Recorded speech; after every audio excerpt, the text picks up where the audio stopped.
porque os ministros já estão no plenário do Supremo Tribunal Federal para o início da sessão plenária da tarde desta quarta-feira, primeira quarta-feira do semestre, portanto, de julgamentos que você vai acompanhar ao vivo, direto do plenário. Boa tarde a todos. Podemos nos assentar, por favor. Declaro aberta esta primeira sessão ordinária do segundo semestre de 2017. Passo a palavra à senhora secretária para a leitura da ata da sessão anterior. Ata da 25ª sessão extraordinária, realizada em 1º de agosto de 2017. Presidência da senhora ministra Carmen Lúcia. Presentes à sessão os senhores ministros Marco Aurélio, Gilmar Mendes, Ricardo Lewandowski, Luiz Fux, Rosa Weber, Roberto Barroso, Edson Fachin e Alexandre de Moraes. Ausentes justificadamente os ministros Celso de Mello e Dias Toffoli. Vice-procurador-geral eleitoral, Dr. Nicolaudino de Castro e Costa Neto. Abriu-se a sessão às 9 horas, sendo lida e aprovada a ata da sessão anterior. Na ocasião, o plenário julgou o mérito de 2 ações diretas de inconstitucionalidade e concluiu o julgamento de 2 recursos extraordinários com repercussão geral. Indago dos senhores ministros se há alguma anotação, retificação, observação a fazer sobre a ata. Não havendo, declaro-a aprovada. Senhores ministros, antes de iniciar o pregão dos feitos desta tarde, informo a vossas excelências que estão presentes neste plenário graduandos das seguintes instituições de ensino: Instituto Brasileiro de Mercado de Capitais do Rio de Janeiro, Faculdade La Salle de Lucas do Rio Verde e Faculdade Guanambi da Bahia. Quero que todos se sintam que estamos todos muito honrados com a presença de todos os senhores e espero que seja de bom proveito a assistência desta sessão. Muito obrigada pela presença.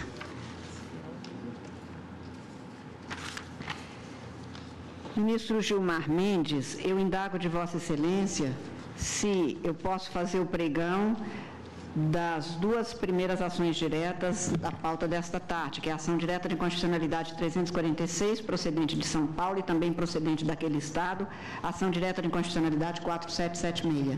Presidente, por favor. Faço pregão, portanto, na forma indicada pelo ministro relator, da ação direta de inconstitucionalidade 346, procedente de São Paulo, sendo autor o Procurador-Geral da República e também a Associação Nacional dos Auditores dos Tribunais de Contas do Brasil. A interessados e amigos curiam, este feito já foi apresentado em mesa para julgamento e foi adiado, e houve depois a retirada de pauta pela aposentadoria do relator com a substituição. Ação direta de inconstitucionalidade 4.776, como disse também procedente de São Paulo, sendo autora a Associação Nacional dos Auditores dos Tribunais de Contas do Brasil, Audicom. Nos 2 casos, senhor ministro, ou no segundo caso, haverá sustentações orais. Então, eu inicialmente confiro a palavra a Vossa Excelência para os relatórios. Presidente, tal como Vossa Excelência já anunciou, tentarei fazer um único relatório para as ADINs 346 e 4776. A ADIN 346, ajuizada pela Procuradoria-Geral, visa a declaração de inconstitucionalidade do artigo 151 da Constituição do Estado de São Paulo.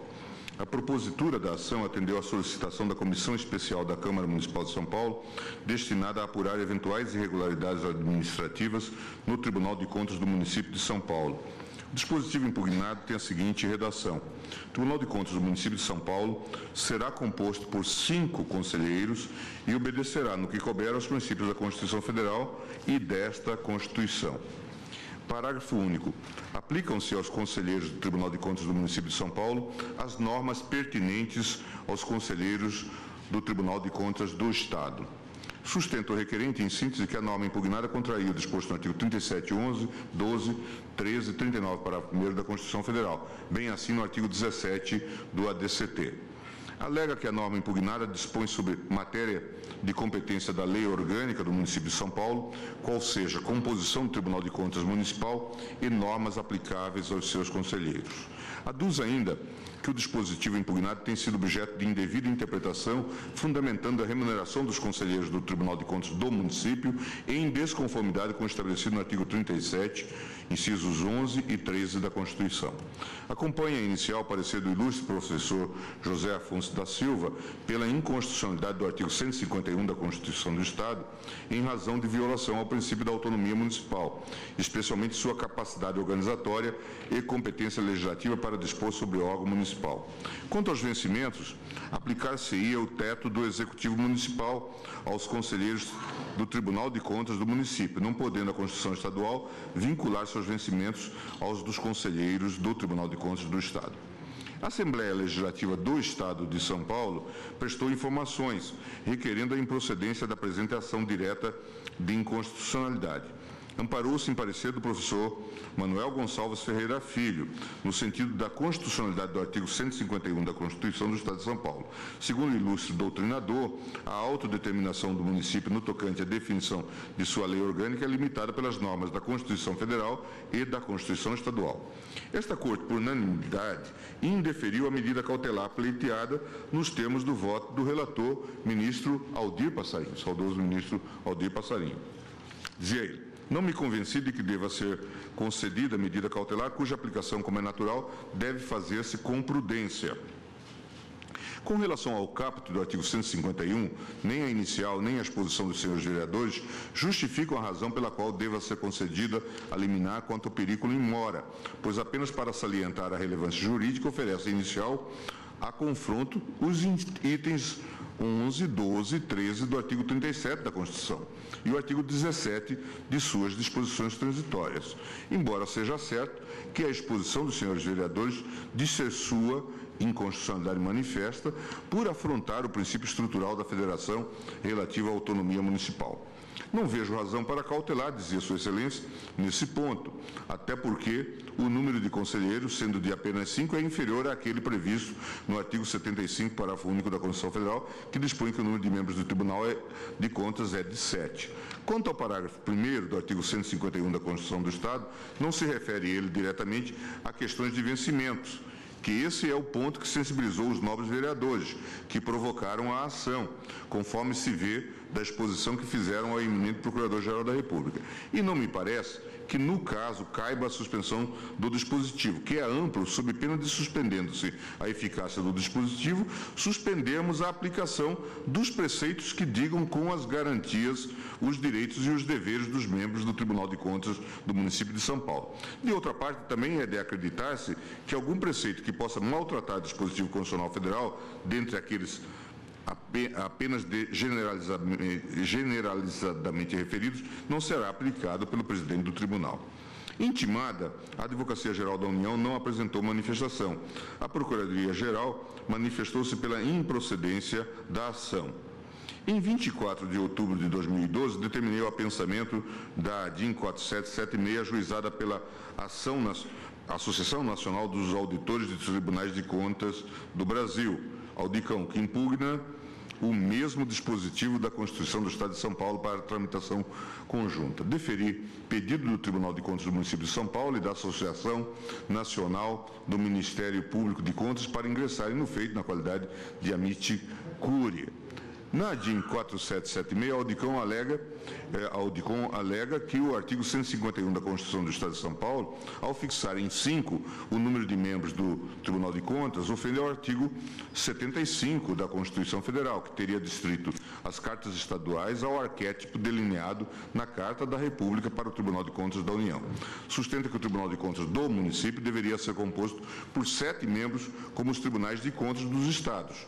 Dispor de forma distinta significaria violar os princípios da simetria e da máxima efetividade. Ainda, a norma estadual impediria uma composição heterogênea e proporcional da Corte de Contas Municipal, com a indicação de 4 conselheiros pela Câmara Municipal e 3 pelo chefe do Poder Executivo local, sendo um entre os auditores, outro entre os membros do Ministério Público e um terceiro de sua livre escolha.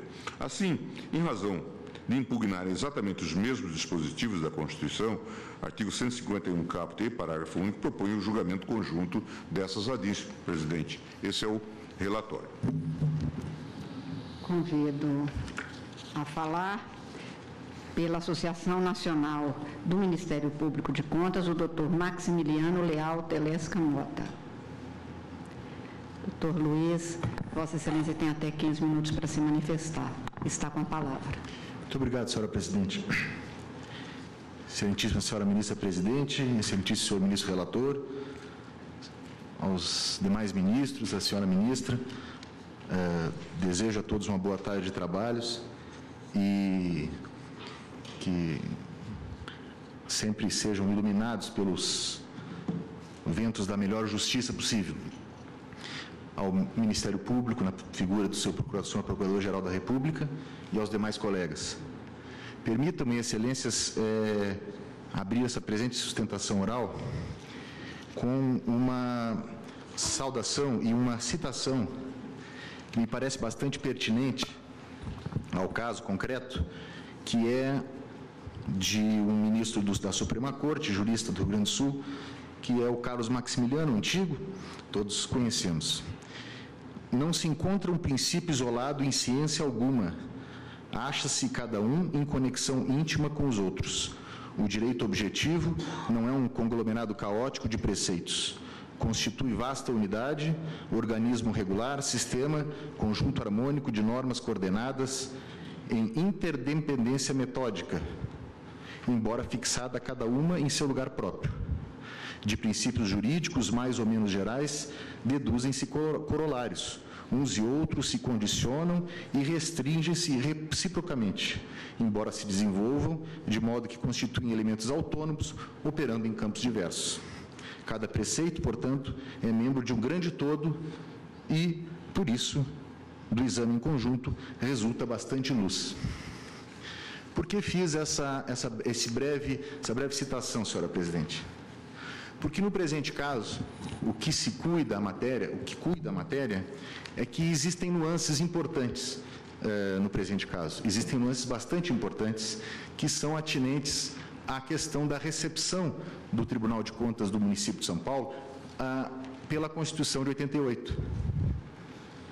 Isto é conhecido, se encontra na Constituição, o texto constitucional admite a recepção do Tribunal de Contas do município de São Paulo.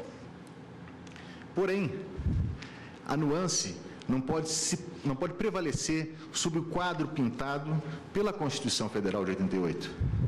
E é o que diz a inicial, refutada pelas razões do amicus curiae, Tribunal de Contas do município, que essa nuance, ou seja, a recepção da Constituição de 88 do Tribunal de Contas do município de São Paulo, ela se sobrepujaria, em princípio, às normas que se encontram esparsas na Constituição Federal. Portanto, essa é a questão principal que Vossas Excelências estão a julgar, no nosso modesto sentido, na tarde de hoje. Estaria o Tribunal de Contas do município de São Paulo indene à simetria exposta no artigo 73, combinado com 75 da Constituição Federal?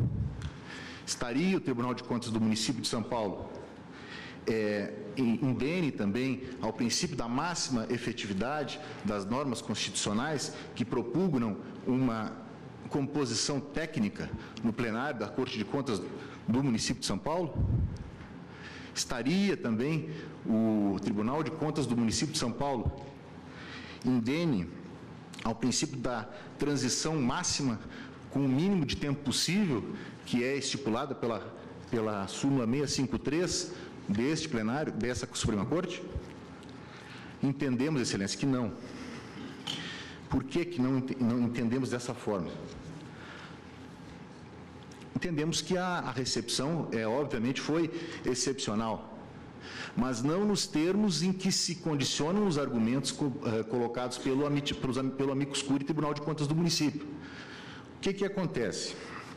O Supremo Tribunal Federal, nas ADIs 2596 e 3255, ambas do Pará, dessa seguinte maneira se posicionou. Vou ler a ementa. Constituição. Princípio da efetividade máxima e transição. Na solução dos problemas de transição de um modelo para outro, de um modelo constitucional para outro, deve prevalecer sempre que possível a interpretação que viabilize a implementação mais rápida do novo ordenamento. O Tribunal de Contas dos Estados implementação de modelo de composição heterogênea da Constituição de 88.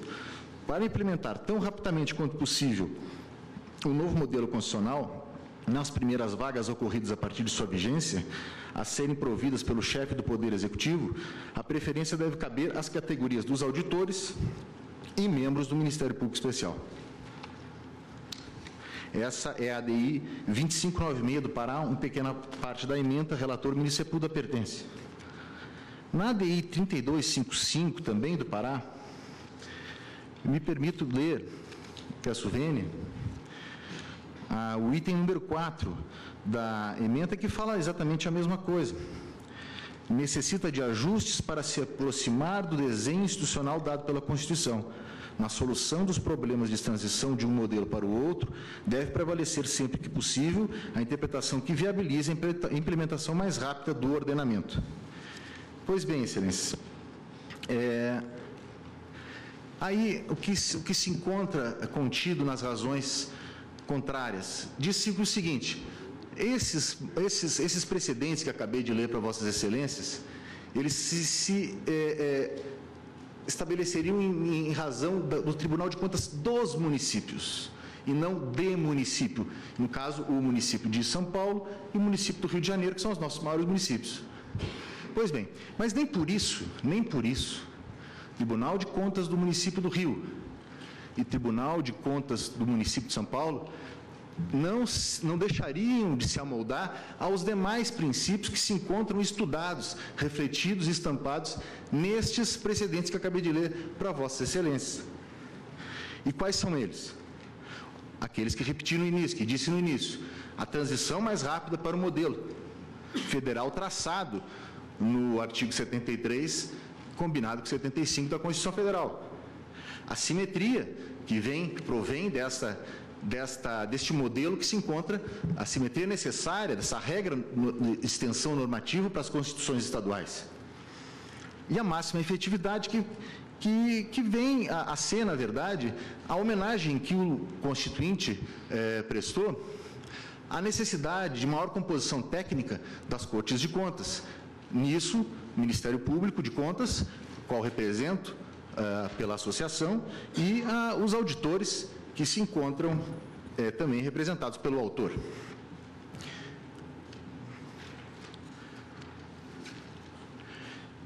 E o que entender, então, a respeito das nuances desse quadro?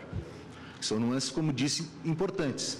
Diz a argumentação contrária que a simetria não se daria, porque o Constituinte queria fazer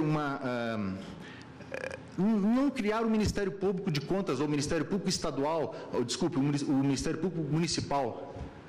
Na verdade, o que o Constituinte quis foi estabelecer uma regra de corte para que não se criasse, obviamente, tribunais de contas de municípios espalhados pelo país inteiro. Nós teríamos hoje 5.568 tribunais de contas.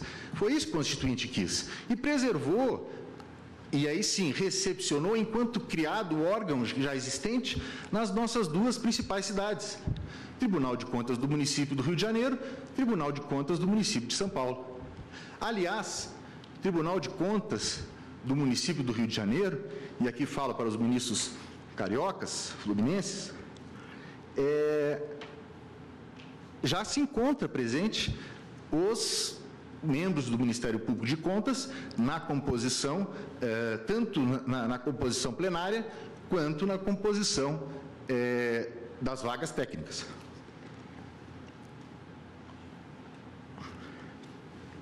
Portanto, a comparação é equivocada. O modelo de simetria que deve ser observado não é com o poder legislativo, o poder judiciário, e nem muito menos com o Ministério Público comum, e sim o modelo de simetria a ser observado é o modelo de transição, é o modelo que se encontra no artigo 75, 73 da Constituição Federal, que é o modelo do Tribunal de Contas da União, que determina a existência de vagas destinadas aos chamados órgãos técnicos. Portanto, excelências, em síntese, é o que gostaria de deixar para Vossas Excelências, que o conjunto da Constituição Federal, não teria sentido o Tribunal de Contas do município de São Paulo, nem razoabilidade, este é o último princípio que invoco perante Vossas Excelências, nenhuma razoabilidade de ter um modelo diferenciado de todos os tribunais de contas, sejam eles dos municípios, que existem 4, sejam eles dos estados, e muito menos do Tribunal de Contas da União. Por que o Tribunal de Contas do município de São Paulo seria diferente? Não seria diferente, ele é exatamente da mesma forma que tem que ser observada na forma da Constituição Federal. Senhora Presidente, muito obrigado pela procedência da ADI de acordo com o que se encontra na inicial. Muito obrigado. Agradeço a Vossa Excelência e convido o doutor Ricardo Epaminondas Leite Oliveira Panato a proferir a sua manifestação. Vossa Excelência também tem um período de até 15 minutos para se manifestar. Só um registro, que na verdade é a manifestação do tribunal em relação às duas ações. Sim. Não vou me estender além dos 15 minutos, mas em relação às duas, tá bem? Boa tarde a todos. Excelentíssima saúde, excelentíssima senhora ministra presidente Carmen Lúcia, o excelentíssimo senhor ministro relator Gilmar Mendes, eminentes ministros e integrantes desta corte, doutor procurador-geral da República, os demais colegas que aqui se encontram, especialmente o defensor que me antecedeu na tribuna. Trata-se, então, de duas ações diretas de inconstitucionalidade versando sobre o artigo 151 da Constituição do Estado de São Paulo. Uma delas envolvendo um conjunto de prerrogativas e garantias dadas aos conselheiros do Tribunal de Contas do município de São Paulo, a semelhança do que é conferido aos conselheiros do Tribunal de Contas do Estado de São Paulo e, em última análise, ao que é conferido pela Constituição da República aos ministros do Tribunal de Contas da União. E a outra ação envolve, então, a composição do Tribunal de Contas do município de São Paulo, integrado por 5 conselheiros, desde a sua origem, em 1968. Bom, em relação à primeira ação, a primeira das ações é a ADI 346, como foi muito bem dito pelo eminente ministro relator, essa ação foi proposta no ano de 1990 pela douta Procuradoria-Geral da República e surge de uma provocação de natureza política dos vereadores do município de São Paulo, que à época representaram ao órgão ministerial questionando o regime remuneratório concedido, assegurado aos conselheiros do Tribunal de Contas do município de São Paulo. E o questionamento de então era que o dispositivo estaria por ferir a autonomia municipal, justamente por dispor em Constituição Estadual a remuneração dos conselheiros do Tribunal de Contas do município. Mas o que diz a Constituição do Estado de São Paulo? Ela estabelece que aos conselheiros do Tribunal de Contas do Estado são aplicáveis os predicamentos da magistratura estadual, prerrogativas, garantias, subsídios e impedimentos. Estende, a posterior, este mesmo tratamento aos conselheiros do Tribunal de Contas do município de São Paulo. Portanto, a Constituição Estadual, ela observa o arquétipo reservado pela Constituição da República aos ministros do Tribunal de Contas da União, que neste particular encontram referência nos ministros do Superior Tribunal de Justiça e introduz em âmbito local a mesma sistemática, reservando um regime jurídico diferenciado aos conselheiros do Tribunal de Contas do Estado de São Paulo e aos conselheiros do Tribunal de Contas do município. E não poderia ser diferente a instituição da Constituição Estadual, porque na ausência de um poder judiciário municipal não haveria outro paradigma a não ser os predicamentos da magistratura estadual. Portanto, o poder constituinte derivado decorrente, ele observa uma norma de reprodução obrigatória para garantir a esses agentes políticos um regime jurídico diferenciado, de forma que a fiscalização das contas públicas municipal se dê de maneira autônoma e livre como deve ser, e esta Casa tem reiteradamente assegurado. Tais garantias, portanto, a seguir o modelo federal, não apresentam vício algum de ordem material. E também não há vício de ordem formal, especialmente no que atine à competência legiferante, que foi alvo da representação dos vereadores do município de São Paulo. A Constituição Federal de 88 revela que às constituições estaduais cabe papel fundamental em matéria do controle externo da administração pública municipal. É assim quando delega a elas a definição do órgão que se encarregará de tal controle nos municípios, Tribunal de Contas do Estado, Tribunal de Contas dos municípios, ou, no caso de Rio e São Paulo, Tribunal de Contas do município, e também porque na quase totalidade dos municípios brasileiros é sim um órgão estadual que exerce de controle das contas públicas municipais. Em reforço dessa competência legiferante, a outra exceção ao lado do Tribunal de Contas do município de São Paulo, o Tribunal de Contas do município de Rio de Janeiro, também contém idêntica previsão em sua Constituição Estadual. Os predicamentos da Magistratura Estadual Fluminense são também estendidos tanto aos conselheiros do Tribunal de Contas do Estado, como aos conselheiros do Tribunal de Contas do Rio de Janeiro, do município do Rio de Janeiro. Ainda sobre a ADI 346, curioso mencionar o parecer da lavra do eminente professor Manuel Gonçalves Ferreira Filho, parecer este que acompanha as informações prestadas pela Assembleia Legislativa. E peço licença, senhora presidente, para destacar muito rapidamente alguns trechos desse parecer. Abro aspas. É essencial que, para o bom desempenho de suas funções, os membros de tribunal estadual ou de município gozem dos predicamentos da magistratura estadual, assim como de um padrão adequado de vencimentos. É o que fez a Constituição Paulista, observando-se, quanto ao último aspecto, que o padrão somente poderia ser o do Tribunal Estadual, já que não existe Tribunal Judiciário Municipal. Ainda o eminente professor, fácil repelir essa tese, a tese da petição inicial, invocando-se o artigo 31, parágrafo 1º da mesma Constituição brasileira, da qual a representação se ouvida. Coloca a Lei Magna Federal uma opção quanto à definição do órgão que auxiliará a Câmara Municipal no controle externo. Daí a consequência inarredável de que é imperativo para o Poder Constituinte Estadual dispor sobre o controle de contas dos municípios, inclusive quanto ao Tribunal de Contas de município que já o tenha. Fecho aspas. Tão clara, portanto, a constitucionalidade desse dispositivo nesse aspecto, que a mesma outra Procuradoria-Geral da República vem posteriormente opinar pela improcedência do pedido, afirmando que a norma ora impugnada manteve-se nos estritos ditames delineados pela Carta Federal. Eminentes ministros, esta ação coloca em risco, na verdade, o livre exercício do controle externo da administração pública municipal na cidade de São Paulo, tendo em vista que não há na legislação municipal, sobretudo na lei orgânica do município de São Paulo, dispositivo semelhante. Deve ser, portanto, por todos os aspectos, rechaçado o pedido na ação 346.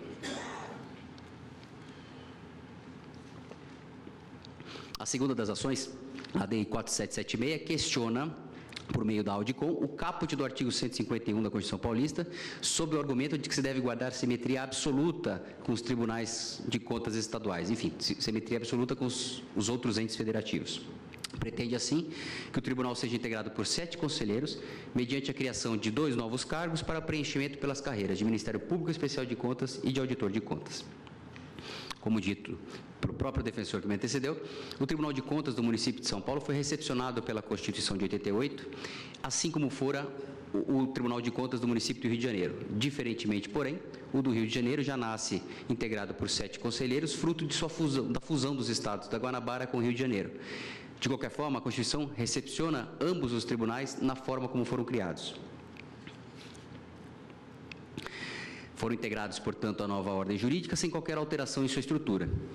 E se o Poder Constituinte tivesse a intenção de alterar essa estrutura, certamente teria feito de maneira expressa, como fez, por exemplo, ao vedar a criação de novos tribunais de contas municipais e como fez ao estabelecer expressamente um modelo único aos tribunais de contas estaduais e aos tribunais de contas dos municípios. A toda a prova, portanto, nos parece que o Poder Constituinte agiu de forma refletida, pensada. Após discussão específica sobre o tema, durante a Assembleia Nacional Constituinte, na data de 25 de agosto de 1988, que peço vênia mais uma vez, senhora presidente, para citar pequenos trechos. Em dado momento, o senador Cid Saboia de Carvalho, pelo PMDB do Ceará, afirma, abro aspas, quero dizer a vossas excelências que em determinados estados existem conselhos de contas dos municípios. Em outros estados, esses mesmos órgãos têm a denominação de Tribunal de Contas dos municípios. Mas há também os conselhos e tribunais de contas de um município, que é como é o caso de São Paulo. Lembro que os conselhos de contas dos municípios e os tribunais de contas dos municípios têm em seus quadros membros que exercem a atividade do Ministério Público. Nisso é respondido pelo senador Bernardo Cabral.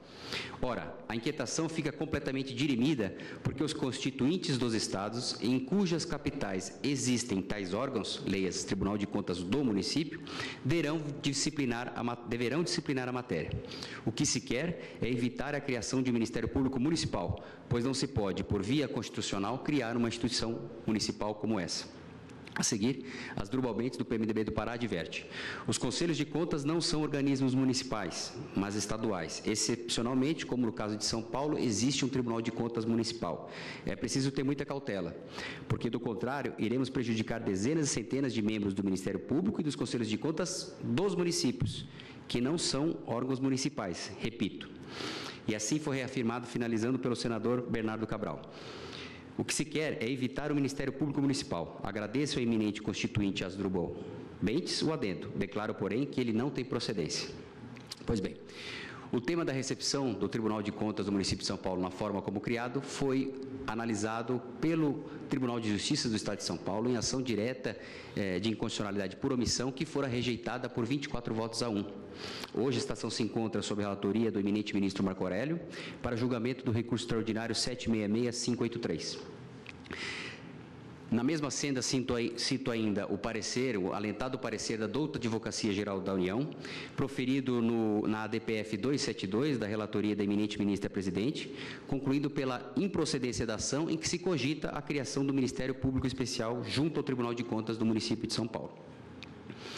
Com efeito, a nosso ver, não há, pois, que se cogitar de simetria absoluta entre os entes federados. Do contrário, cada Tribunal de Contas Municipal deveria, sim, ter o seu Tribunal de... Cada município brasileiro deveria ter o seu Tribunal de Contas Municipal, o seu Poder Judiciário e o seu Ministério Público.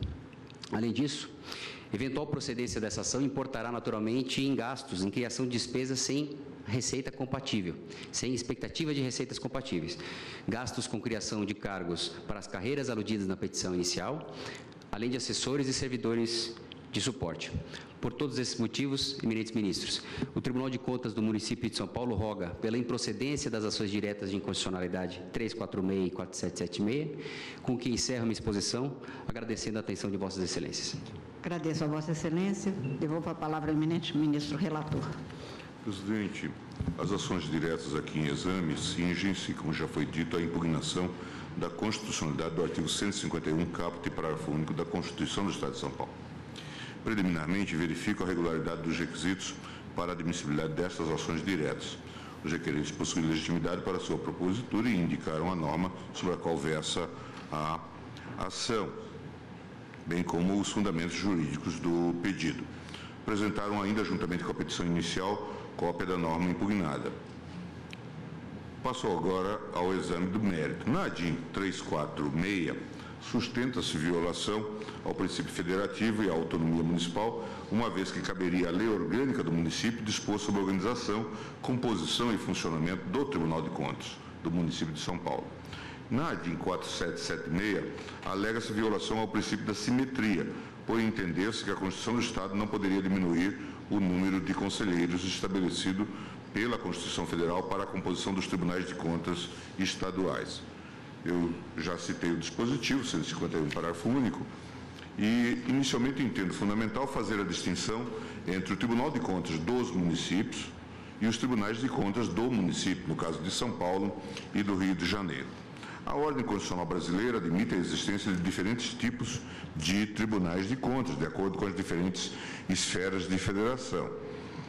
O Tribunal de Contas da União, competente para fiscalizar a aplicação de recursos federais, ainda que descentralizados para estados, municípios ou Distrito Federal, artigo 71(8) da Constituição, tribunais de contas dos estados e do Distrito Federal, órgão estadual ou distrital competente para a fiscalização financeira dos estados e Distrito Federal e, via de regra, de todos os municípios do estado.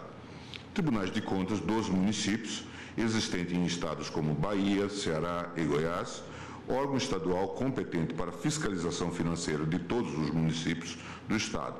Em estados como Bahia, Ceará e Goiás, coexistem o Tribunal de Contas do Estado e o Tribunal de Contas dos municípios.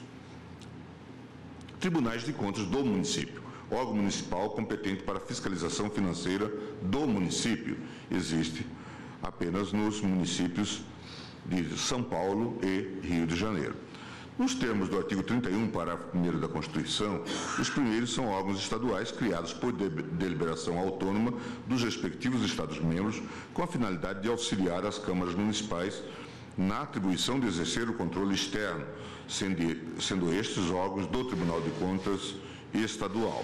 ADIM 445, relator ministro Nery da Silveira, ADIM 687, relator ministro Celso de Mello. Já o Tribunal de Contas do município de São Paulo e de Rio de Janeiro é órgão independente e autônomo, pertencente à estrutura da esfera municipal, com a função de auxiliar a Câmara Municipal no controle externo de fiscalização financeira e orçamentária do respectivo município.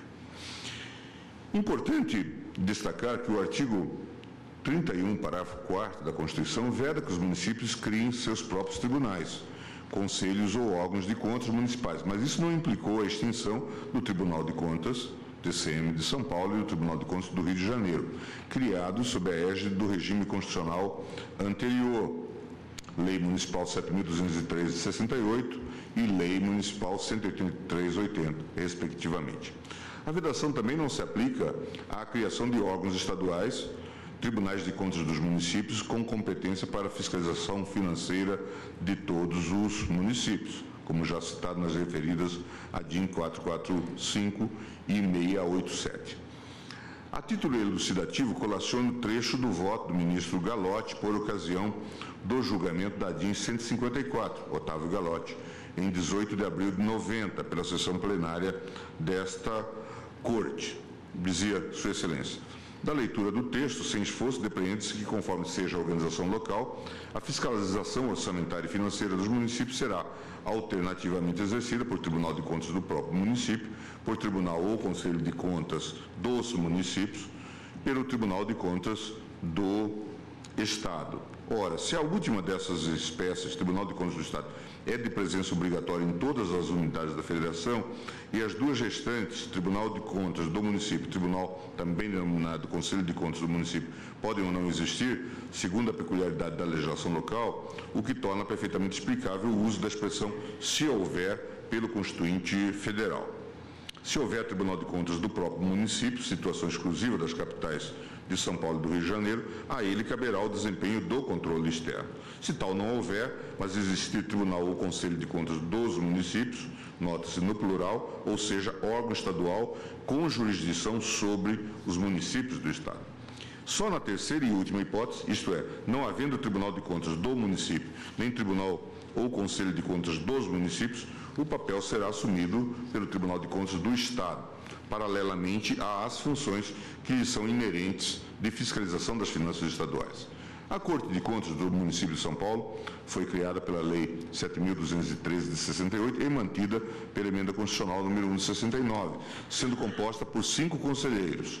Ademais, a Lei Orgânica de São Paulo prevê, nos artigos 49 e 50, sua existência como órgão auxiliar da Câmara Municipal, bem como sua composição e forma de nomeação de seus conselheiros. Como dito, sua existência foi recepcionada pela Constituição nos termos do artigo 31 da Carta Magna. A fiscalização do município será exercida pelo Poder Legislativo Municipal mediante controle externo e pelos sistemas de controle interno do Poder Executivo Municipal na forma da lei. O controle externo da Câmara Municipal será exercido com o auxílio dos tribunais de contas dos estados ou do município ou dos conselhos dos tribunais de contas dos municípios, onde houver. É vedada a criação de tribunais, conselhos ou órgãos de contas municipais. Todos sabemos que a autonomia municipal foi reforçada pela Constituição de 88, que, além de colocar os municípios como ente integrante do sistema federativo, fixou sua autonomia nos termos da Constituição e conferiu o poder de auto-organização por meio de lei orgânica. Artigo 1º, artigo 18, artigo 29 da Constituição. Observe-se que o texto constitucional de 88, na linha da tradição brasileira, manteve a autonomia municipal como princípio sensível. Portanto, embora a autonomia municipal seja princípio constitucional, ela é limitada pelo poder constituinte em inúmeros pontos, como, por exemplo, ao proibir os municípios de criar suas cortes de contas. Assim, a Constituição do Estado de São Paulo não fere, a meu ver, a autonomia municipal ao dispor sobre o Tribunal de Contas do município, mas, ao contrário, a prestigia. Na verdade, a própria Constituição Federal, ao permitir excepcionalmente a permanência do Tribunal de Contas do município, viabiliza que a Constituição Estadual discipline a matéria. E aqui a Constituição do Estado de São Paulo limitou-se a repetir o modelo da Constituição Federal ao reconhecer aos conselheiros do Tribunal de Contas do município de São Paulo as mesmas prerrogativas dos conselheiros do Tribunal de Contas do Estado. Nesse sentido, cabe transcrever o elucidativo parecer do professor Manuel Gonçalves Ferreira Filho. Dizer, a segunda é de que a Constituição não permitiria federal ao Poder Constituinte Estadual dispor senão sobre o Tribunal de Contas do próprio Estado, não sobre o do município. Esse argumento envolve, por um lado, a questão dos limites da autonomia municipal, portanto, concerne antes a pretendida violação dos artigos 18, 29 e 30 da Constituição Brasileira, que estabelecem a autonomia municipal, pretensa violação esta que será adiante examinada. Entretanto, fácil é repelir essa tese invocando-se o artigo 31, parágrafo 1º da mesma Constituição Brasileira, do qual a representação se ouvida e transcreve. Assim coloca a Lei Magna Federal uma opção quanto à definição do órgão que auxiliará a Câmara Municipal no controle externo. Esse órgão poderá ser ou o próprio Tribunal de Contas do Estado, ou um conselho, ou um Tribunal de Contas dos municípios, ente estadual voltado para as contas dos municípios, ou o Tribunal de Contas do município, onde já existe, como o município de São Paulo, pois o mesmo artigo 31, parágrafo 4º, veda a criação de tribunais, conselhos ou órgãos de contas municipais. Ora, diz o professor Manuel Gonçalves, esta opção somente pode caber ao Constituinte Estadual, eis que só ele poderá dispor sobre a competência do Tribunal de Contas do Estado ou instituir tribunal ou conselho de contas dos municípios. Daí a consequência inarredável de que é imperativo para o Poder Constituinte Estadual dispor sobre o controle de contas dos municípios, inclusive quanto ao Tribunal de Contas de município, que já o tenha, sendo esse município um dos que integram o respectivo Estado. Quanto à alegação de inconstitucionalidade material dos dispositivos impugnados por supostamente equiparar os vencimentos de conselheiros do Tribunal de Contas do município aos dos conselheiros do Tribunal de Contas do Estado, verifico que a norma impugnada, a rigor, não versa sobre o tema, presidente. Este, inclusive, foi o entendimento do plenário desta Corte, quando, por unanimidade, indeferiu a medida cautelar pleiteada nos termos do voto do ministro Aldir Passarinho. Disse ele, como já li, não me convenci de que deva ser concedida medida cautelar cuja aplicação, como é natural, deve fazer-se com prudência. Com relação ao caput do artigo 151, nem a inicial nem a exposição dos senhores vereadores justificam a razão pela qual deva ser concedida a liminar quanto ao perículo in mora, pois apenas para salientar a relevância jurídica, oferece a inicial a confronto os itens 11, 12 e 13 do artigo 37 da Constituição Federal e o artigo 17 de suas disposições transitórias, embora seja certo que a exposição dos senhores vereadores disse sua inconstitucionalidade manifesta por afrontar o princípio estrutural da federação relativo à autonomia municipal. Não vejo razão para cautelar nesse ponto, até porque o número de conselheiros, sendo de apenas 5, é inferior àquele previsto no artigo 75, parágrafo único da Constituição Federal, que dispõe que o número de membros do Tribunal de Contas é de 7. Quanto ao parágrafo 1º do artigo 151 da Constituição, dizia Sua Excelência, não se refere ele diretamente a questões de vencimentos, que esse é o ponto que sensibilizou os nobres vereadores que provocaram a ação, conforme se vê da exposição que fizeram ao eminente Procurador-Geral da República. E não me parece que, no caso, caiba a suspensão do dispositivo, que é amplo, sob pena de, suspendendo-se a eficácia do dispositivo, suspendermos a aplicação de preceitos que digam com as garantias, os direitos e os deveres dos membros do Tribunal de Contas do município de São Paulo. De outra parte, também é de acreditar-se que algum preceito que possa maltratar dispositivo constitucional federal, dentre aqueles apenas generalizadamente referidos, não será aplicado pelo presidente do tribunal. Nesse sentido, também cito, presidente, o parecer da Procuradoria-Geral. Assim, passa-se a análise de eventual contraste da lei estadual com a norma do inciso 13 do artigo 37 da Constituição, vedação de vinculação ou equiparação. O parágrafo único do artigo 151, que supostamente traria a regra de equiparação de vencimentos, não faz menção a tal regra. Apenas estabelece a aplicação aos conselheiros do Tribunal de Contas de São Paulo as normas pertinentes aos conselheiros do Tribunal de Contas do Estado. A norma estadual a valer é plurissignificativa. Com efeito, não se justifica a pronúncia da nulidade se é possível, na hipótese, a adoção de solução que se coadune com o sentido da norma constitucional. Aliás, ainda que de modo implícito, foi essa a orientação do voto condutor no julgamento da medida cautelar, diz a Procuradoria.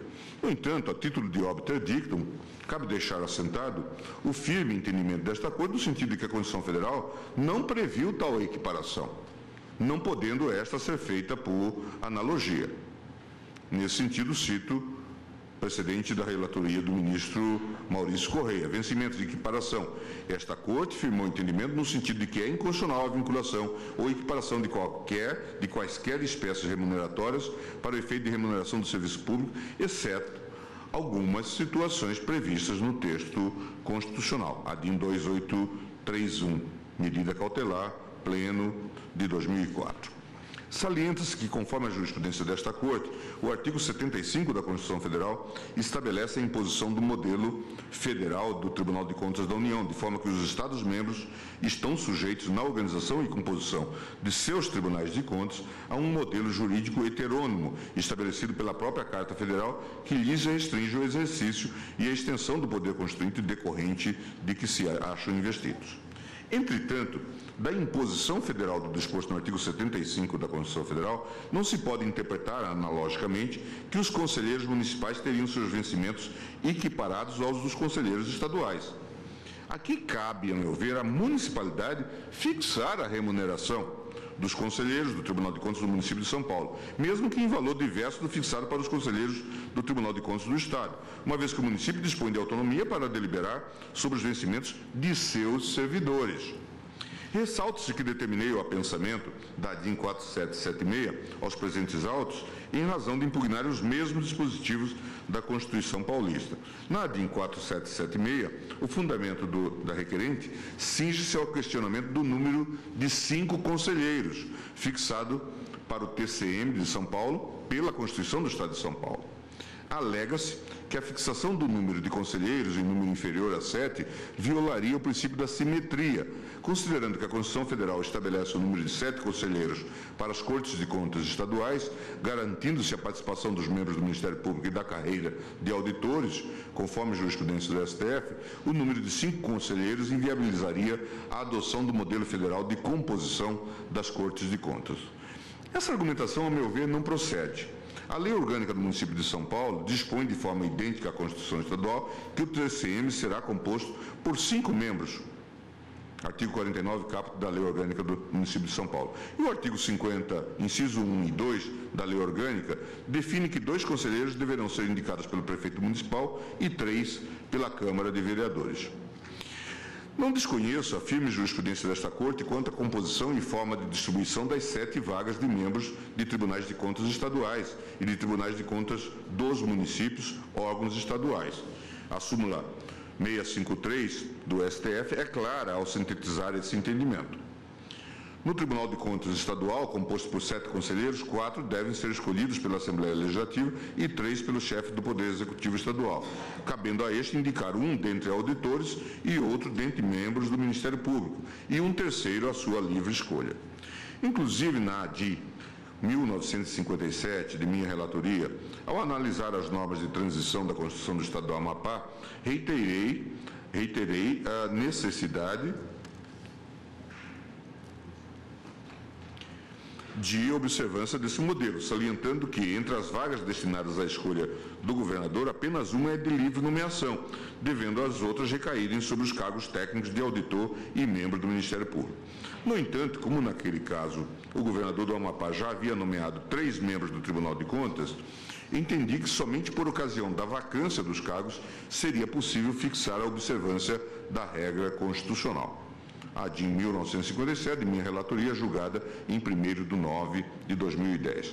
No entanto, como já dito no início, o caso do Tribunal de Contas do município de São Paulo, órgão municipal, é excepcional. A Constituição Federal, em seu artigo 31, parágrafo 4º, vedou a criação de tais órgãos pelos municípios, permitindo apenas a permanência das Cortes de Contas municipais existentes à época, ou seja, os Tribunais de Contas dos municípios de São Paulo e Rio de Janeiro.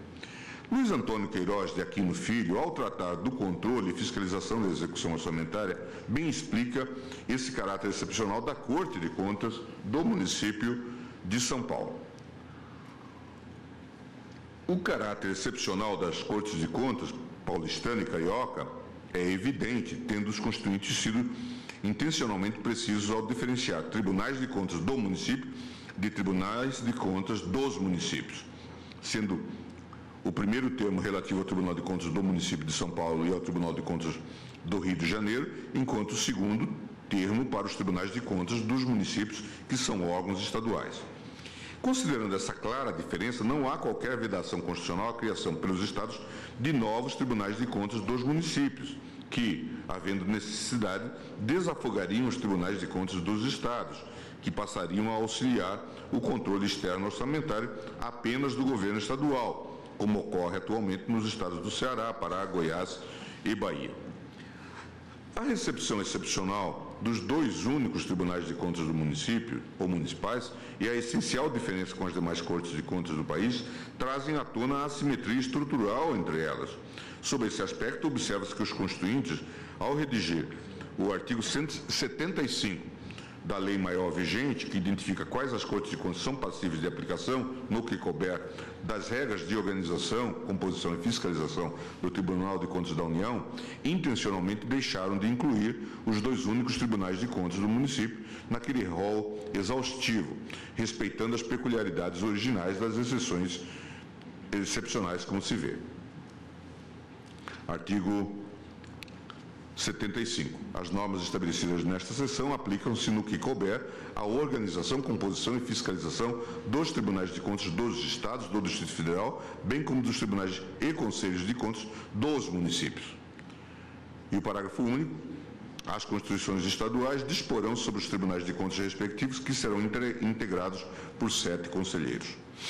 É evidente que a ausência dos dois tribunais de contas do município no rol exaustivo das cortes de contas passíveis das regras, diz esse autor, de organização, composição e fiscalização ali existente, não os exime do estrito exercício do auxílio ao controle externo da administração. Afinal, tal exercício faz parte inseparável da sua essência de corte de contas, tal qual qualquer uma das demais 32 existentes no país. É aqui no Filho, Luiz Antônio Queiroz, execução orçamentária, controle e fiscalização em tratado de direito financeiro, coordenado pelo professor Ives Gandra.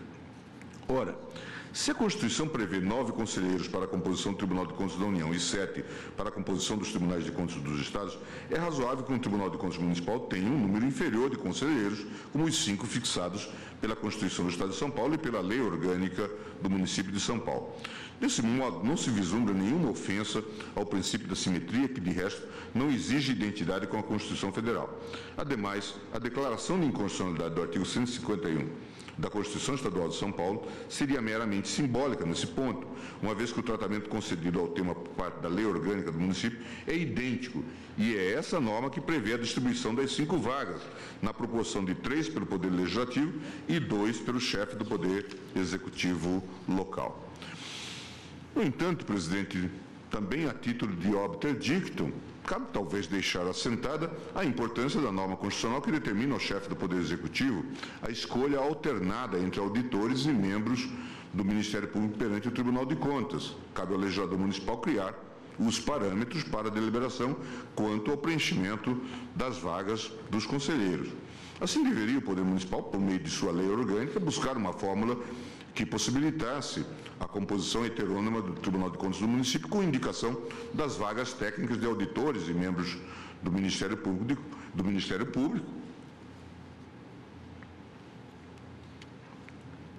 e que seja compatível com as 5 vagas existentes. A pretensão aqui, obviamente, seria de que houvesse um aumento para 7 para fins da distribuição, tal como o paradigma da nossa jurisprudência estabelece. Mas estou dizendo, é legítima a fixação em 5, vem da tradição, é pré-constitucional, inclusive, não é? E se tratasse de algum ajuste, teria que ser feito dentro do âmbito já numerológico fixado.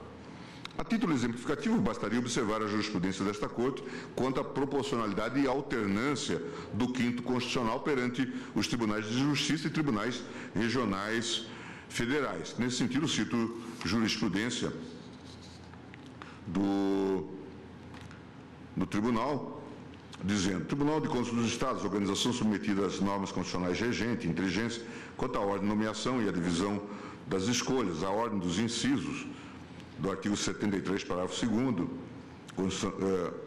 não resolve nem visou a resolver a questão transitória do sistema de provimento das vagas do Tribunal de Contas subsequentes à promulgação da Constituição. Logo, não obstante o artigo 75, não importa que, ao imitar o modelo federal, haja a Constituição do Estado invertida a sua enunciação.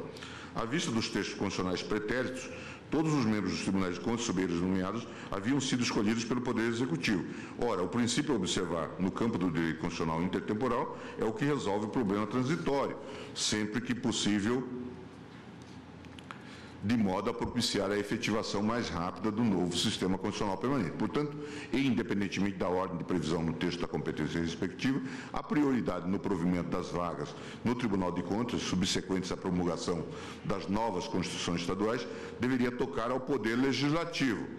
Inconstitucionalidade da Constituição do Estado no ponto em que reservou a escolha da Assembleia Legislativa 5 das vagas de conselheiros do Tribunal de Contas, uma vez que limitada a escolha do governador para as 2 restantes aos auditores e membros do Ministério Público.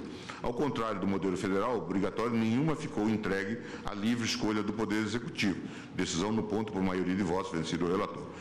Inconstitucionalidade é de declarar-se a inconstitucionalidade de preceito transitório da Constituição Estadual, cujo único efeito útil ofenderia a lei fundamental da República.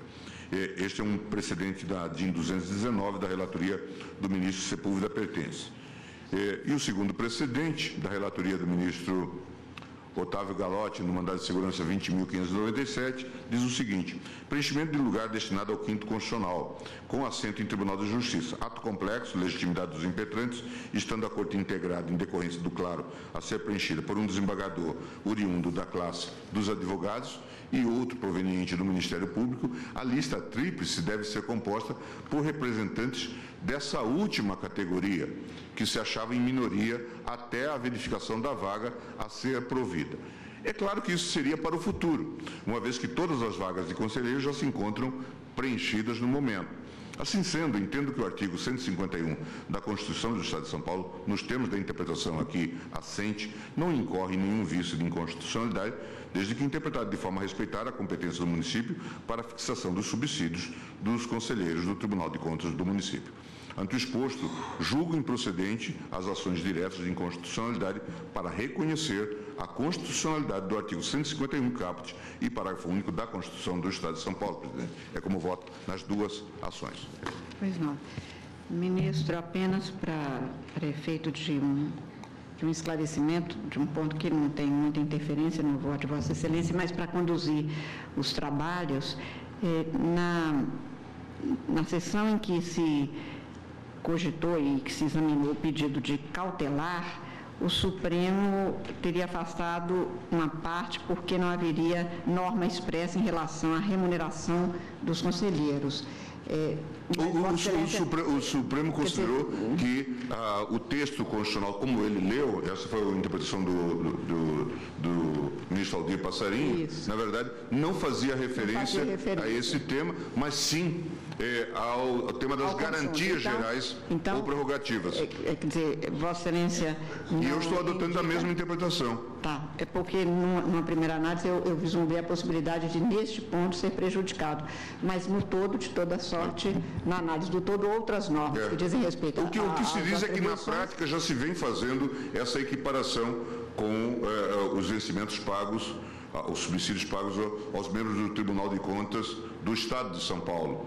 Eu estou dizendo, de qualquer forma, eles não perdem a condição de servidores do município de São Paulo e que cabe ao município de São Paulo fixar a remuneração.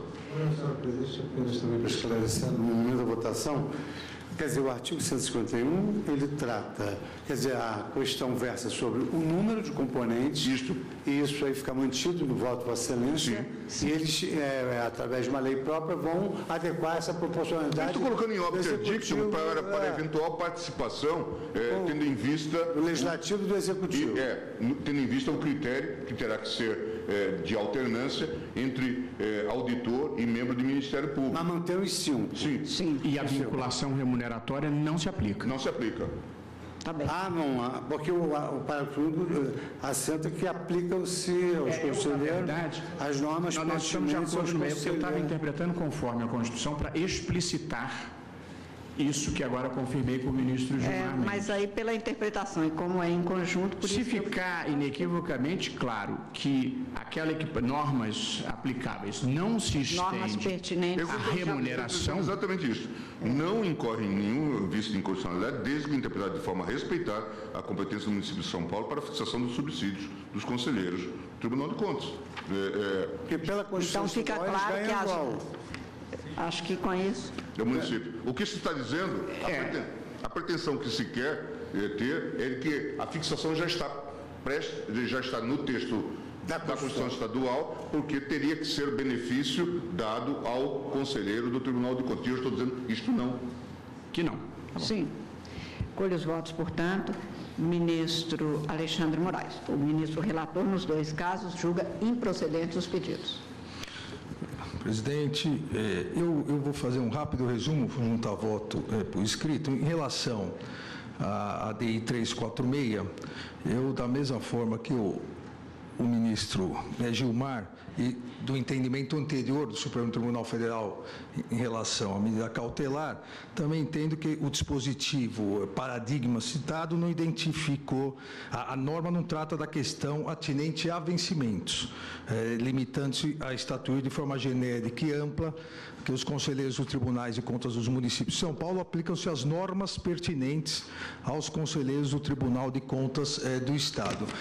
Inclusive, essas normas para que se utilize das mesmas garantias que os tribunais de contas da União têm em relação aos ministros do STJ, garantias de atuação, de autonomia, os conselheiros de tribunais de contas dos estados têm em relação aos embargadores, para que também haja essa previsão dessas garantias. Dessa forma, então, eu acompanho o ministro relator julgando improcedente a ação direta. Em relação à composição do Tribunal de Contas do município de São Paulo, a questão da simetria, também acompanho a conclusão, apesar do obter dictum eu não acompanhar, como vou aqui colocar, mas acompanho a conclusão de que não há inconstitucionalidade na norma prevista na Constituição do Estado de São Paulo, que prevê 5 e não 7 conselheiros do Tribunal de Contas Municipal. Exatamente pelo próprio histórico constitucional, por toda a discussão da recepção ou não dos tribunais de contas e conselhos de contas municipais.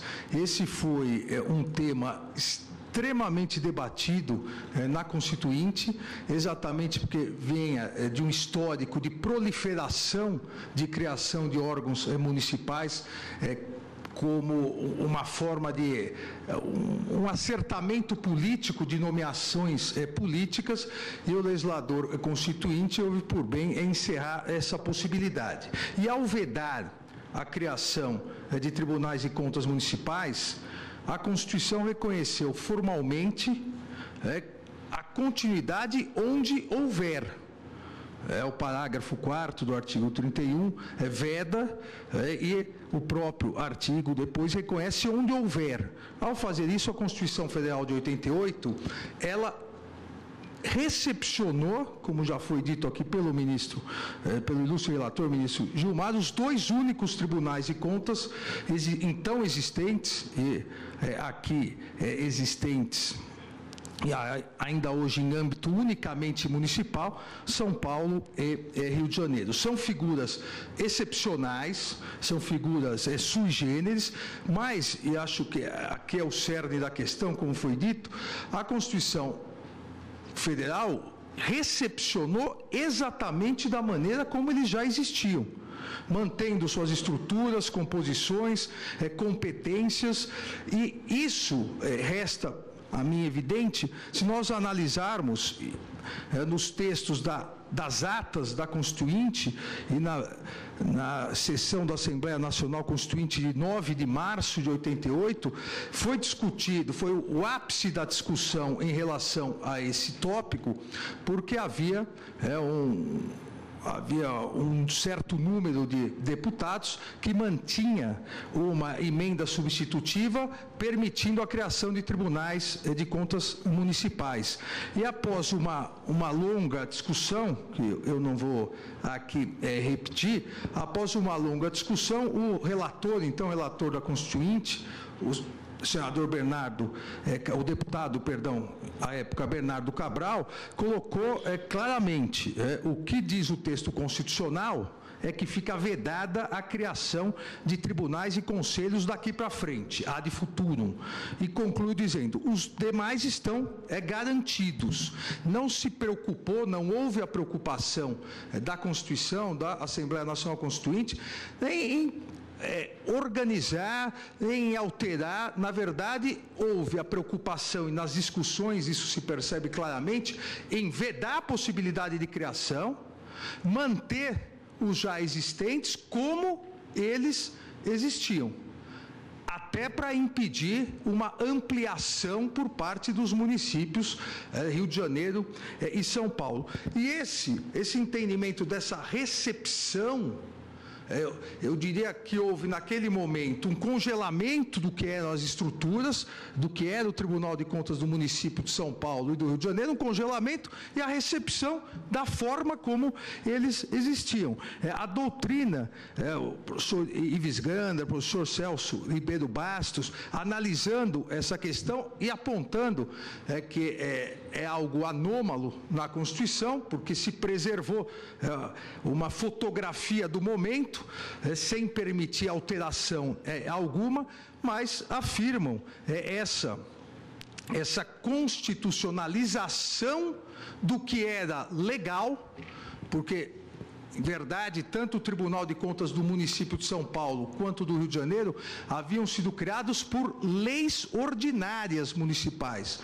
Todos aqui lembramos que não havia lei orgânica municipal para cada município antes de 88. Era uma lei complementar estadual, editada pelas respectivas assembleias legislativas, que funcionava como lei orgânica para todos os municípios daquele estado. Então, ambos os municípios, São Paulo e Rio de Janeiro, criaram os tribunais de contas municipais por lei municipal. E a Constituição, e esse foi o entendimento, seja da Assembleia Nacional Constituinte, da doutrina, constitucionalizou a criação que havia sido feita por lei, recepcionando e constitucionalizando por meio do artigo 33, parágrafo 1º. A título só, para não ficar cansativo, a título de exemplificação, o professor Celso Ribeiro Bastos, após realizar todo esse histórico, coloca exatamente nesse sentido, entre aspas, consagrou-se, pois, a situação estabelecida, aquilo que eu chamei de uma fotografia, um congelamento no momento da Constituição. Consagrou-se, pois, a situação estabelecida, é dizer, onde eles já existem, são mantidos e constitucionalizados, onde não existem, não podem ser criados.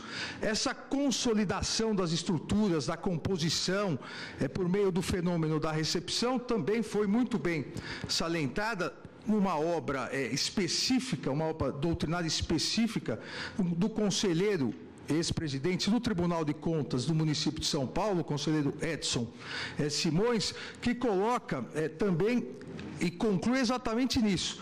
O Tribunal de Contas Municipal do município de São Paulo foi recepcionado pela Constituição Federal de 88 assimetricamente, ou seja, na forma, composição, estrutura e regimes atuais, e vem sendo mantido em funcionamento, exercendo as suas competências constitucionais de controle externo dos entes da administração do município de São Paulo há 43 anos, dos quais 24, à época da edição da obra, sob a égide da atual Constituição Federal.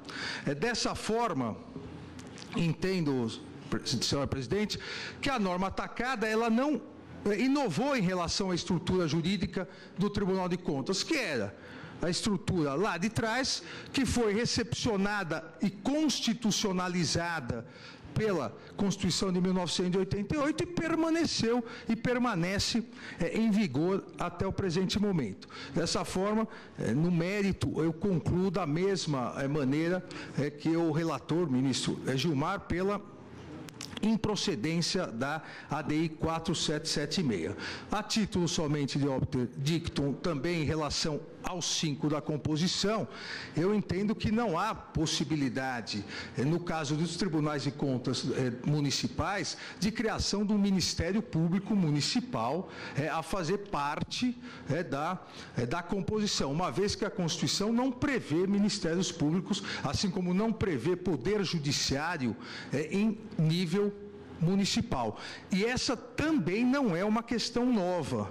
Essa é uma questão que foi debatida na Assembleia Nacional Constituinte, que rejeitou expressamente a possibilidade de criação de um Ministério Público Municipal para atuar junto aos tribunais de contas municipais que restariam Rio de Janeiro, São Paulo. Isso foi ressaltado também pelo relator da Constituinte, o deputado Bernardo Cabral, na sessão extraordinária da Assembleia Constituinte de 25 de agosto de 1988. Também após uma longa discussão sobre a manutenção ou não, ampliação ou não, disse o relator, concluiu o relator, não há possibilidade de se prejudicar quem quer que seja em relação às emendas dos deputados, porque o que se quer com essa reunião, e ela é acertada, é evitar a criação de um Ministério Público Municipal, pois não se pode, por via constitucional, criar uma instituição municipal como essa. Então, entendo aqui, em obter dictum, que não seria possível, até porque não seria possível essa criação de um Ministério Público Municipal para um eventual rodízio de vagas, até porque segue a lógica do que a Constituição fez de congelar naquele momento e manter somente em relação ao Estado, ao município do Rio de Janeiro e ao município de São Paulo. Então, nesses termos, rapidamente e resumidamente, da mesma forma que o relator, julgo improcedente ambas as ações diretas. Claro, essa questão. Esse tema é um tema importante. Na verdade, a discussão sobre essa temática dos tribunais de contas há de se fazer de maneira geral, de iure constituendo. De fato, nós temos uma série de problemas hoje nesse modelo de controle, né? Como acaba de ser revelado no episódio envolvendo o Tribunal de Contas do Rio de Janeiro, e as notícias são, infelizmente, não exatamente diferentes em relação ao que ocorre em vários outros estados da Federação. No que diz respeito à temática, agora tratada pelo ministro Alexandre, o que me pareceu, e claro, aqui não haveria espaço para essa discussão, porque o que se impugna é a norma constitucional, né, da Constituição do Estado de São Paulo, né? E o que se discute aqui no critério é a lei orgânica do município, não é? O que me pareceu, todavia, é que, de lege diferenda, se pode sim pensar numa melhoria da composição, tendo em vista, mas isso é apenas obter dictum, tendo em vista dar um critério mais técnico. Claro que não se trataria, e nem eu cogitei, de criar um Ministério Público de Contas, mas eventualmente aproveitar membros do próprio Ministério Público normal, como já tradicional. Como já ocorre no âmbito também de vários tribunais de contas, onde também não se criou um corpo especial, né, diferentemente do que ocorreu no âmbito do Tribunal de Contas. Em suma, tentar ver na composição de 5 membros a possibilidade, mas isso é apenas obter dictum e não compõe o centro do meu voto, o núcleo do meu voto, de ter um aporte técnico com a presença de auditores e alternados, se fosse o caso, e membros do Ministério Público. Pois não. Esse é um tema realmente importante, ministro, apenas para dar uma notícia. Está em curso aqui uma alteração constitucional que foi feita na Constituição do Estado do Ceará nos últimos dias de dezembro e em que exatamente extinguiu-se o Tribunal de Contas de Municípios do Ceará e veio aqui, acho que no dia 30 de dezembro, se não terminasse, enfim, continua em tramitação, porque aquele era um caso grande, mas não são casos tão esporádicos. Sim. Lá é um dos estados, um dos 4 estados que ainda tem o Tribunal de Contas do município e aí foi extinto por emenda constitucional e veio aqui e no dia 30 de dezembro isso aqui ferveu por conta dessa história, que ainda não terminou, depois foi distribuída no mês de fevereiro e continua em curso, portanto, o caso específico, por exemplo, do Ceará. Ministro Edson Fachin. Senhora Presidente, também serei breve, vou juntar a declaração de voto, uma em cada dessas ações diretas em constitucionalidade, e me permite principiar apenas a explicitação pela segunda, 4776, na qual também concluí ao encontro do arremate feito pelo eminente relator que o princípio da simetria não exige que os municípios criem as carreiras de auditores e membros ou integrantes do Ministério Público para fazerem parte, portanto, desses tribunais excepcionalmente mantidos pela Constituição. Portanto, é nessa direção e nesta DI 4776, consoante essa declaração de voto que vou juntar, estou acompanhando a conclusão do eminente relator, já secundada pelo voto do ministro Alexandre Moraes. No que diz respeito à primeira, ação direta constitucional 346, o ponto inicial versado afasta a inconstitucionalidade formal, que também estou acompanhando o eminente relator. No que diz respeito ao segundo ponto, que é a questão atinente à remuneração, o parágrafo único desse artigo 151 da Constituição do Estado de São Paulo, parece-me que efetivamente pode dar margem a uma interpretação diversa do sentido acolhido nos incisos da Constituição Federal, nomeadamente o 13 e o 11º do artigo 37, o que levaria para evitar nessa plurissignificação que se chegasse a uma interpretação contrária à Constituição Federal, quer da vinculação, quer em relação ao próprio teto, a um resultado de, quiçá, propor-se uma interpretação conforme a Constituição para afastar a possibilidade de vinculação da remuneração dos conselheiros municipais aos conselheiros do Tribunal de Contas do Estado, aplicando-se ao teto. Porém, o esclarecimento já feito pelo eminente relator, em meu modo de ver, cobre o sentido dessa interpretação conforme. Portanto, nada obstante a conclusão a que cheguei nessa declaração de voto, essa conclusão vai ao encontro também do que já explicitado no voto do eminente relator, sendo apenas distinto o modo de arrematar-se o exame feito. Portanto, como há uma consonância, não vejo por que não acompanhar também na ADI 346 o voto do eminente relator e assim que voto acompanhando o relator em ambos os casos. Agradeço a Vossa Excelência, ministro Roberto Barroso. Presidente, do tocante à composição por 5 membros, eu estou acompanhando o eminente relator.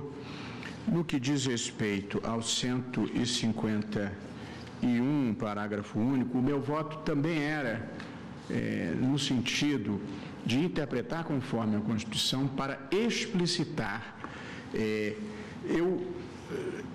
Enfim, para não tornar a vida mais complicada, não tenho objeção de acompanhar, mas eu gostaria que constasse do voto que fica excluída qualquer equiparação remuneratória entre os conselheiros municipais e os estaduais. Se o eminente relator estiver explicitando isso... Não, isso já está explicitado. Está explicitado. Portanto, o meu voto é no sentido... Até porque é inconstitucional qualquer vinculação que não esteja prevista. Por isso, como o artigo permite essa interpretação, a minha proposta era no sentido de interpretar conforme a Constituição para excluir qualquer possibilidade de equiparação entre remunerações de conselheiros municipais e estaduais. É assim que estou votando. Porém, assumindo que isso esteja explicitado desta forma no voto do relator, não vejo razão para dissentir e, portanto, vou acompanhar. Agradeço a Vossa Excelência, ministra Rosa Weber. Senhora Presidente, saudando a todos, eu voto no mesmo sentido e endossando os fundamentos do eminente relator, ministro Gilmar Mendes, tanto na ADI 346 quanto na ADI 4776. Pelo estudo que fiz, inclusive firmei a minha convicção, levando em conta o belíssimo parecer do professor Manuel Gonçalves Ferreira Filho, exatamente no ponto que foi, inclusive, transcrito no voto e aqui lido em sessão do eminente relator, invocando o artigo 31, parágrafo 1º da Constituição Federal. Quanto às observações feitas em obter dictum pelo eminente relator, eu também as endosso e entendo que a preocupação do ministro Luiz Roberto, do ministro Edson Fachin, que poderiam levar a uma interpretação conforme, na verdade, na minha visão, estão atendidas pelo voto do relator nos termos em que lançado. Por isso, estou acompanhando Sua Excelência e julgando as duas ações improcedentes. Agradeço a Vossa Excelência, ministro Luiz Fux. Senhor presidente, Aguilar Costa, os representantes do Ministério Público. Senhor presidente, entendo que o voto do eminente relator, ele está exatamente encartado dentro de uma expressão do artigo 75, que dispõe que as normas estabelecidas nesta sessão aplicam-se no que couber. A organização, composição, fiscalização dos tribunais de contas do Estado, do Distrito Federal, bem como dos tribunais e conselhos de contas do município. De sorte que, com relação ao número de conselheiros, o próprio Supremo Tribunal Federal, no acordo da ADI 219, entendeu que o Supremo Tribunal Federal, interpretando a expressão do que couber no artigo 75, firmou a jurisprudência no sentido de ser válido o número de conselheiros e o método de escolha. E a forciori, como não há essa vinculação obrigatória, mas aplica-se no que couber, digamos assim, uma interpretação razoável essa do ministro Gilmar Mendes de não vincular os subsídios dos membros do Conselho de Contas do município aos membros do Tribunal de Contas do Estado. De sorte que, com esses fundamentos, também acompanho integralmente o voto do ministro relator, ministro Gilmar Mendes. Agradeço a Vossa Excelência, ministro Dias Toffoli. Acompanho o relator. Obrigada, ministro Ricardo Lewandowski. Senhor presidente, eu acompanho integralmente o voto do eminente relator em ambas as ações diretas de inconstitucionalidade. Acho que também não há nenhum vício formal. Entendo que é observação feita no sentido de que se excluem do parágrafo único quaisquer referências a subsídios, me parece muito oportuna. Eu imagino, mas isso não é matéria a ser debatida agora, que os conselheiros se submeterão ao teto constitucional previsto no artigo 3711 da Carta Magna, que é o do prefeito municipal. Mas isso não está em questão agora.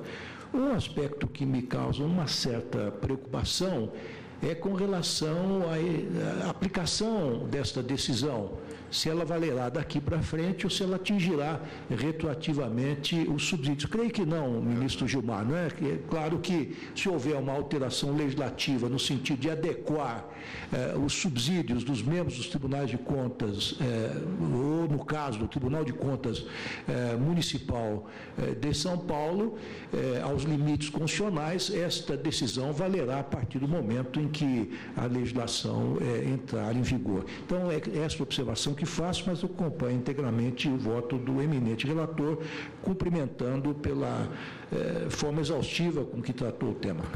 Agradeço a Vossa Excelência, ministro Marco Aurélio. Presidente, estamos de acordo que a Constituição de 1988 preservou os tribunais de contas municipais existentes com a regência da época, vedando, inclusive, a cláusula expressa da Carta de 1988, a criação de outros tribunais de contas. Agora surge uma problemática maior. É possível cogitar-se de regência de um órgão municipal pela Constituição do Estado, ao invés de ter-se a lei orgânica do município? Esse, a meu ver, é o grande problema a ser solucionado pelo Supremo em termos de autonomia municipal, em termos de integração dos municípios como a formando na própria República. Por isso, vou me permitir pedir vista dos dois processos. Pois não. Então, proclamo o resultado provisório após o voto do ministro relator, julgando improcedentes os pedidos nas duas ações, no que foi acompanhado pelos ministros Alexandre de Moraes, Edson Fachin, Roberto Barroso, Rosa Weber, Luiz Fux, Dias Toffoli e Ricardo Lewandowski. Pediu vista dos autos o ministro Marco Aurélio, aguardam os demais. Ministro Dias Toffoli, eu vou apregoar o caso subsequente da pauta, que é de relatoria de Vossa Excelência, e no qual há inscrição para sustentação oral. Sim. Nós ouviríamos a sustentação oral e, para a organização dos trabalhos, faríamos um intervalo e, na volta, Vossa Excelência leria o voto, se Vossa Excelência assim se puser de acordo. Senhora Presidente. Mas eu tenho que apregoar. Vossa Excelência se põe de acordo, portanto, relatório e sustentação oral, na sequência, faríamos um intervalo. Ação direta de inconstitucionalidade 350, de que é autor o Procurador-Geral da República, relatado pelo ministro Dias Toffoli. Vossa Excelência, como eu disse, inicialmente terá a palavra para o relatório, pois há sustentação oral. Tem a palavra, Vossa Excelência. Senhora Presidente, trata-se de ação direta de inconstitucionalidade ajuizada em 31 de julho de 1990 pelo Procurador-Geral da República, em face do artigo 204 da Constituição do Estado de São Paulo, promulgada em 5 de outubro de 1989. Teria, na alegação, violado o artigo 24, parágrafo 1º da Constituição Federal, cujo teor, 204, parágrafo 1º da Constituição Federal, cujo teor é o seguinte: fica proibida a caça sob qualquer pretexto em todo o Estado.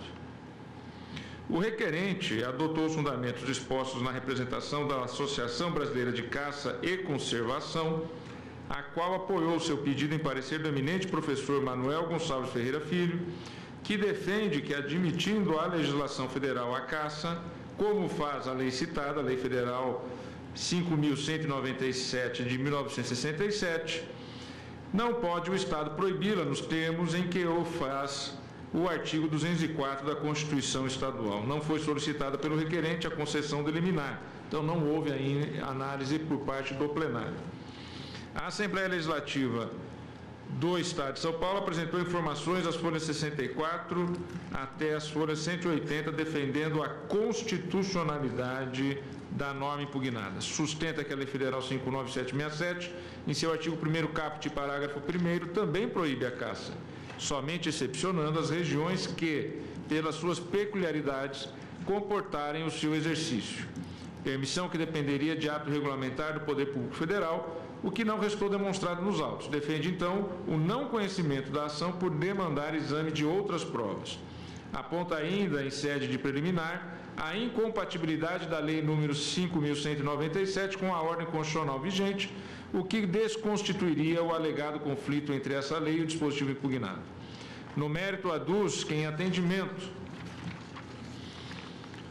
ao artigo 225, parágrafo 1º, inciso 7º da Constituição de 88, o Constituinte paulista vedou a prática da caça, tendo em vista o notório aniquilamento da flora e da fauna no Estado de São Paulo e a existência de competência concorrente dos Estados para legislar sobre caça, conforme previsto no artigo 24.6 da Carta.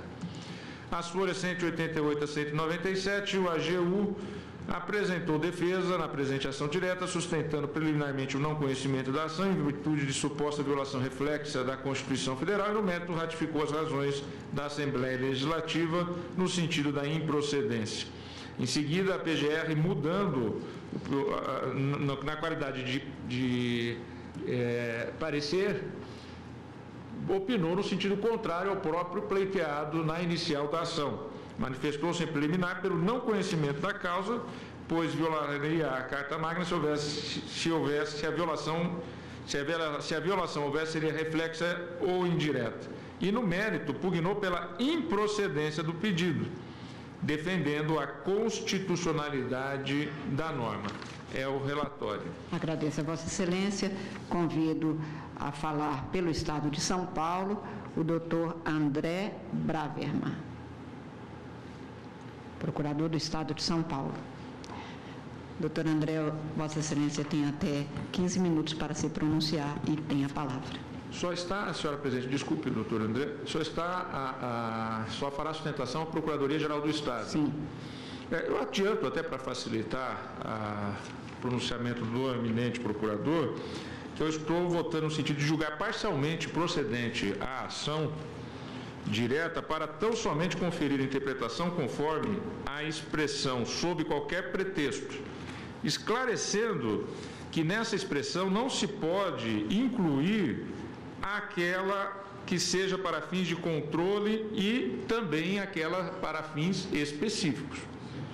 Porque existe aquela caça que às vezes é liberada para fins de controle ambiental e também aquela que é necessária para algum tipo de pesquisa científica. Essa deles denominam de apanha para fins científicos. Exato. Até apanha, uma caça, uma apanha. Ou seja, na linha geral do meu voto é no sentido exatamente da manutenção do texto da Constituição do Estado de São Paulo. Pois não. Ouvimos, portanto, o senhor Procurador-Geral, Procurador de Estado, que tem a palavra.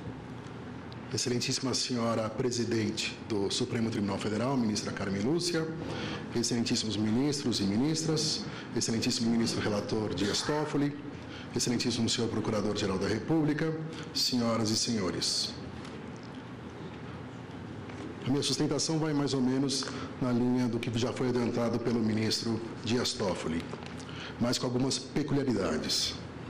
Cuida-se de ação direta de inconstitucionalidade, proposta pelo Procurador-Geral da República por provocação da Associação Brasileira de Caça, com o objetivo de declarar inconstitucional o artigo 204 da Constituição do Estado de São Paulo, que determina, abre aspas, fica proibida a caça, sob qualquer pretexto, em todo o Estado.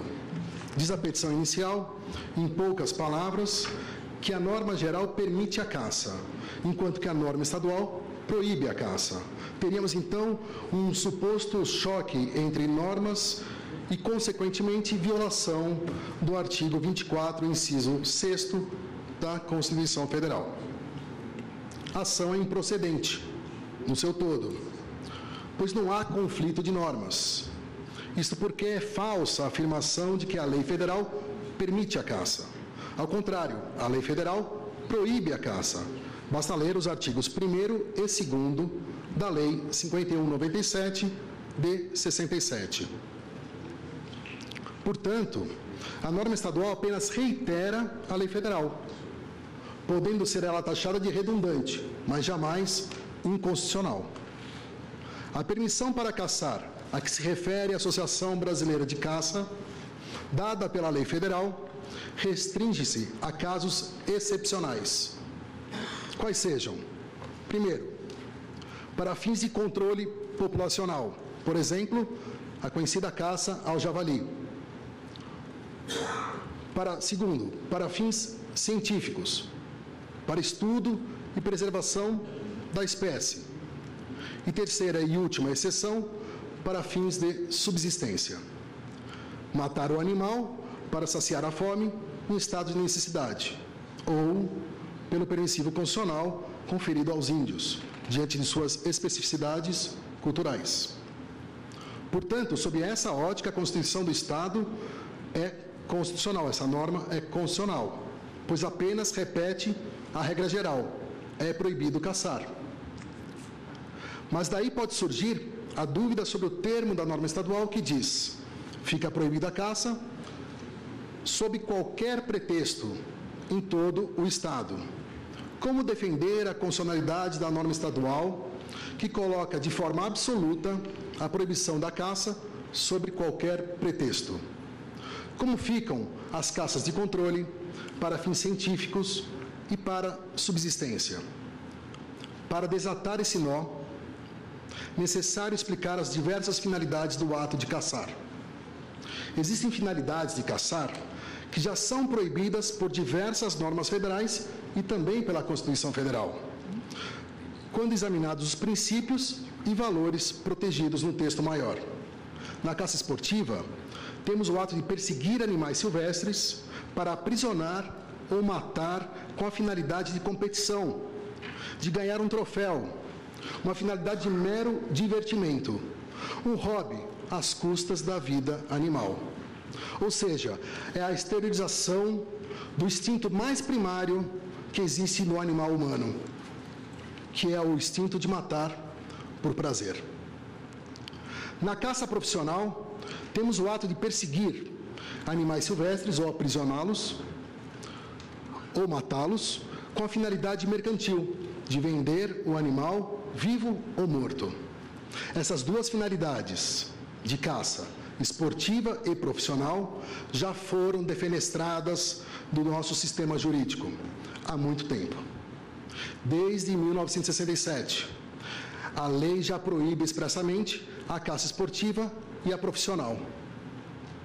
Mas se não bastasse isso, a nossa Constituição também veda, ela proíbe, ainda que implicitamente, essa caça do mal, ao determinar que devemos preservar o meio ambiente para as presentes e futuras gerações. É claro que preservar é conceito contrário a destruir, matar. Já daí temos um indício de que caça pelo simples prazer de matar é uma atividade inconstitucional. Mas a Constituição Federal é mais clara adiante, ao colocar expressamente em seu artigo 225, inciso 6º, que devemos proteger a fauna e a flora, vedadas as práticas que provoquem a extinção de espécies ou submetam os animais à crueldade. A caça é, sem dúvida, um meio cruel de abate de animais. É provocar susto, sofrimento, com ferimento mais ou menos rapidamente mortal.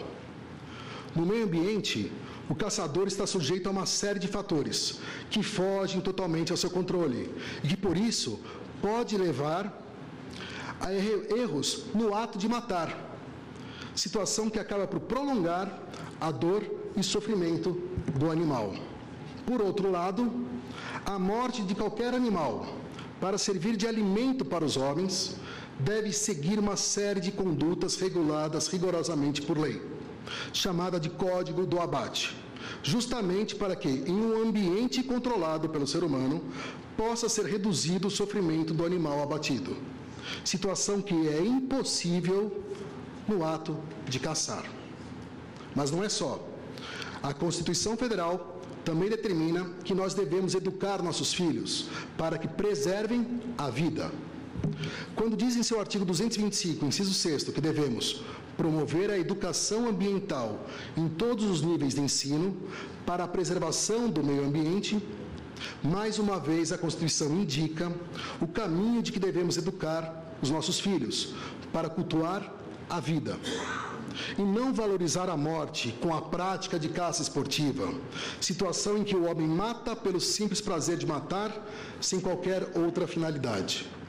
Portanto, a caça esportiva e profissional é proibida desde 67, pela Lei de Proteção à Fauna, Lei 51/97 de 67, é proibida pela Constituição Federal em seus princípios e também é proibida em outros diplomas federais, como, por exemplo, a lei que regula e tipifica os crimes contra o meio ambiente, Lei 9605, de 98, e a lei que regula as áreas de preservação ambiental, a Lei 9985, de 2000.